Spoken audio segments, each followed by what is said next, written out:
evening, everybody. City Hall and the NOPD have vowed to better train police in New Orleans in agreement with the Department of Justice mandates. That happened, but tonight the Independent Police Monitor says the changes needed may not be in place. And that office says one recruit was fired for simply pointing out problems in his training.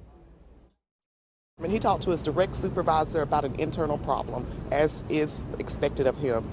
And retaliation for that kind of conduct is unacceptable.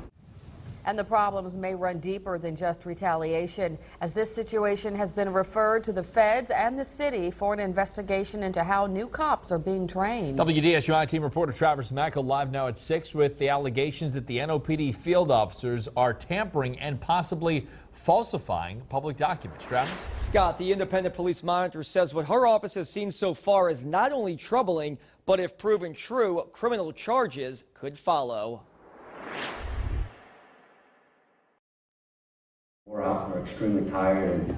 From the academy in Gentilly to patrolling the streets of the city, the NOPD has stepped up the training of new recruits. 22 weeks at the academy, 16 more training in the field, FBI certified instructors, and there's more. The consent decree, entered into by the city several years ago, is the basis for a stronger, smarter regimen for the officers of tomorrow. In the past year, more than 50 men and women have successfully completed academy training. The mayor, happy with what he's seen so far. It's now more important than ever to have the best people, the best training, and the best equipment. Last December, 25-year-old Patrick Lindsley was part of the graduating class.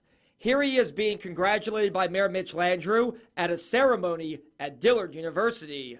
His father, Stephen, was excited to see his son join the force. He wanted to do something for the city. He loves New Orleans, and he felt he could make a real difference here. He was so gung-ho. But less than 90 days later, Patrick Lindsley, a Tulane University graduate who grew up in Broadmoor, was terminated. Well, we were devastated when we found out that they had fired him for no apparent reason, for no logical reason. The situation left the Police Association of New Orleans looking for answers. This is an unusual case. It's the first time I've ever handled anything like it. While Pano is appealing the case to the city, the Lindsleys have taken action as well.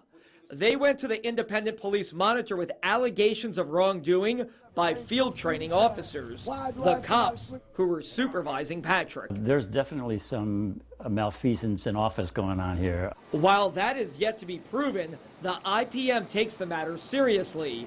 Ursula Price is a top staffer in that office and handled the investigation.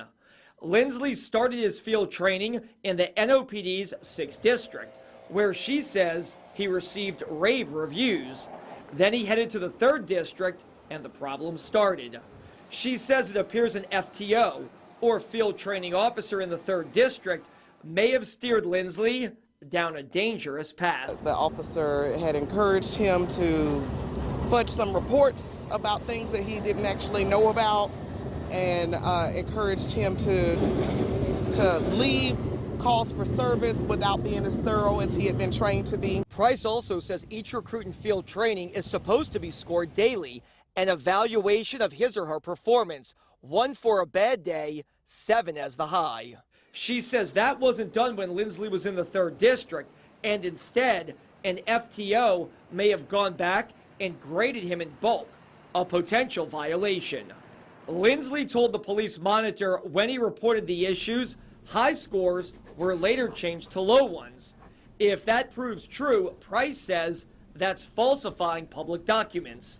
The Police Monitor says Lindsley reported his concerns to a supervisor. Next thing you know, he's terminated for pointing out, seemingly for pointing out the problems with his field training. Price and the IPM have referred the matter to the NOPD's Public Integrity Bureau, which must decide if there's enough evidence to support further investigation. The Police Monitor has also made the Department of Justice and federal regulators aware of what the IPM considers possible criminal acts. I think the deeper issue is that the federal mandate, the consent decree, requires that this police department be fair to officers as well. This is retaliatory behavior. Retaliation suppresses the best work from officers, but it also suppresses people's rights. These officers have the right to speak up when they see something wrong. We have a young, seemingly bright, college-educated, and interested person who wants to dedicate their lives to public service. They shouldn't be run out of the job. In the end, I think he'll be vindicated. The city says due to the fact that NOPD recruit Lindsley is appealing this termination, it cannot comment on the matter, but is aware of the situation. Scott? Travers, thanks. The NOPD is no stranger to controversy with field training officers. One of the most high-profile pre-Katrina police killings involved an FTO and a recruit. In 2011, Melvin Williams recruit, Matthew Dean Moore were convicted for the 2005 beating of Raymond Robert.